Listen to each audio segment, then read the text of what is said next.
आज हम valence bond theory या संयोजकता बंध सिद्धांत के बारे में पढ़ते हैं।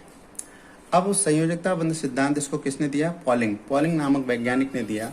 अगर इसको अपन अपने नोट्स में से पढ़ें तो इसमें केंद्रीय धातु परमाणु में आवश्यकता अनुसार रिक्त sp_d परमाणुीय कक्षक होते हैं, यानी इसमें खाली कक्षक होंगे, और केंद्रीय आयन के लगभग समान ऊर्जा के sp_d कक्षक परस्पर मिश्रित होकर संकरित कक्षक बनाते हैं। जैसे संकरण होता है, उसमें sp आपस में मिलते हैं, d मिलते हैं।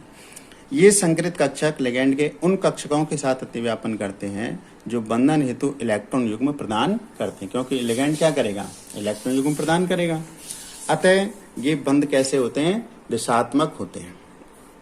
जब संकरण में धातु के आंतरिक कक्षक, आंतरिक का मतलब जैसे 3D अपन बात करते हैं, बाह्यता हमारा 4s है, लेकिन 3D की बात करते हैं तो उसे अपन कहेंगे n-1 जब प्रयुक्त होंगे तो इसे कहेंगे अपन निम्न चक्रण संकुल।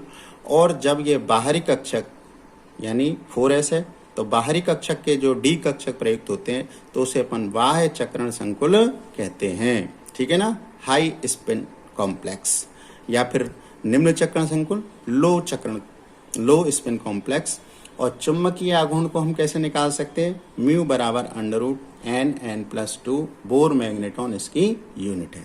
तो इस प्रकार से हम निम्न चक्रण संकुल और उच्च चक्रण संकुल की बात कर सकते हैं। एक फॉर्मूला हमारे पास में आया, चुंबकीय आघूर्ण को हम कैसे निकाल सकते हैं? n+2 बोर मैग्नेटॉन, जहां पर n क्या होती है? d कक्षक में उपस्थित अयुग्मित इलेक्ट्रॉनों की संख्या। अब इस सिद्धांत के आधार पर हम ये बता सकते हैं कि किस यौगिक में किस प्रकार से और वह अनुचुंबकीय होगा, प्रतिचुंबकीय होगा, उसकी चुंबकीय प्रकृति क्या होगी, और वह कैसी ज्यामिति है उसकी होगी, उसमें किस प्रकार का संकरण होगा, इन सब की जानकारी हम कर सकते हैं।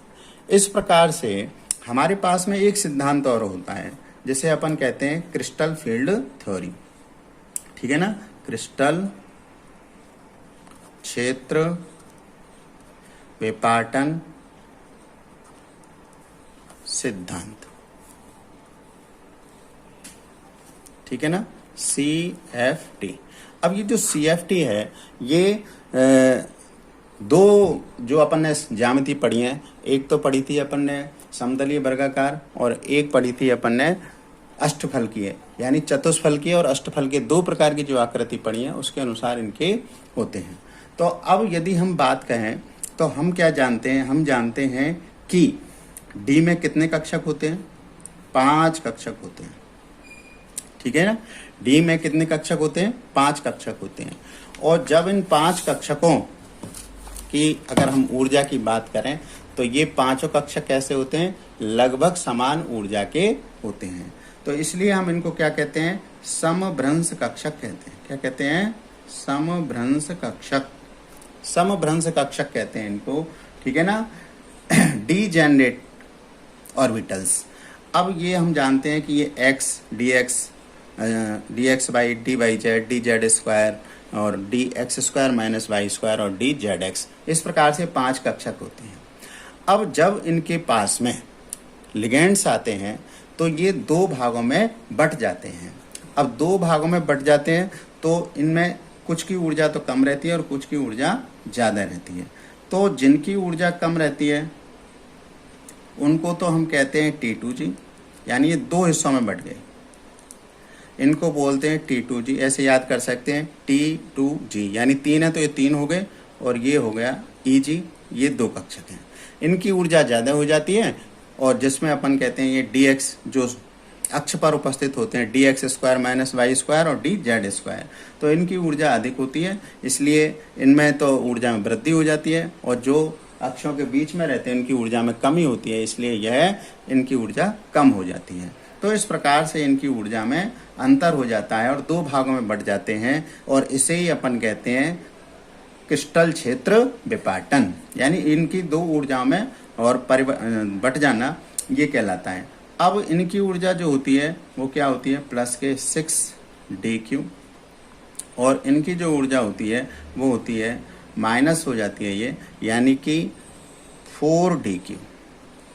ये कम हो गई इनकी और इनकी अधिक हो गई है। तो लेकिन अगर दोनों के अंतर की बात की जाए तो दोनों का अंतर क्या हो गया? 10 DQ हो गया, ठीक है ना। 10 DQ, इस प्रकार से इनकी ऊर्जा का अंतर हो जाता है। अब ये जो क्रिस्टल क्षेत्र विपाटन सिद्धांत है, ये इस कारण से इसे अपन क्रिस्टल क्षेत्र विपाटन सिद्धांत कहते हैं। और किसके लिए है? ये अष्टफलकीय के लिए है। किसके लिए है?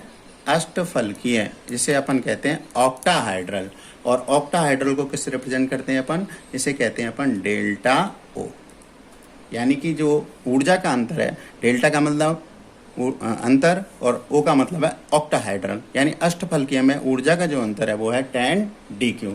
तो इस प्रकार से ये बात हो गई। और इस सिद्धांत के आधार पर लिगेंड्स को दो क्षेत्रों में बांटा गया है। एक तो है दुर्बल क्षेत्र लिगेंड और दूसरा है प्रबल क्षेत्र लिगेंड।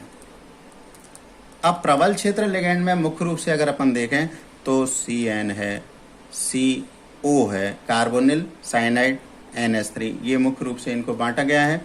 और जो दुर्बल क्षेत्र लिगेंड है उसमें अपन कह सकते हैं भाई H2O है। और जो X है, X का मतलब क्या हो गया? हेलोजन। हेलोजन का मतलब क्या हो गया? क्लोरीन, ब्रोमीन, आयोडीन, ये जो है ये हो गया। तो इनको दो क्षेत्रों में बांटा गया है।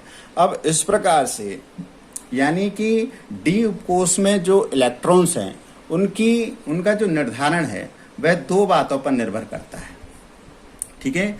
एक तो होता है क्रिस्टल क्षेत्र विपाटन ऊर्जा, एक तो अपन कहते हैं क्रिस्टल क्षेत्र विपाटन ऊर्जा, जिसको हम किससे रिप्रेजेंट करते हैं? डेल्टा ओ से। और दूसरी होती है युग्मन ऊर्जा, युग्मन ऊर्जा, और इसको रिप्रेजेंट करते हैं अपन पी से, पेयरिंग एनर्जी। अब यदि मान लीजिए कि प्रबल क्षेत्र लिगेंड का, इसमें दो कंडीशन होती है। प्रबल क्षेत्र लिगेंड के लिए क्या होता है? Delta O is greater than P होता है, ठीक है ना। यानी कि क्रिस्टल क्षेत्र विपाटन ऊर्जा का मान क्या होता है? प्रबल क्षेत्र लिगेंड के लिए delta O is greater than P होता है। इसलिए यानी कि पेयरिंग के लिए ऊर्जा की कम आवश्यकता होती है, अतः इलेक्ट्रॉनों का युग्मन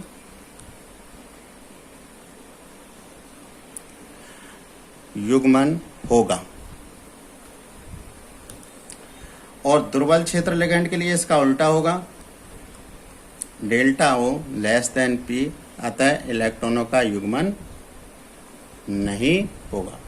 अब इसके बाद में हम अगली क्लास में अपन पढ़ेंगे, ठीक है।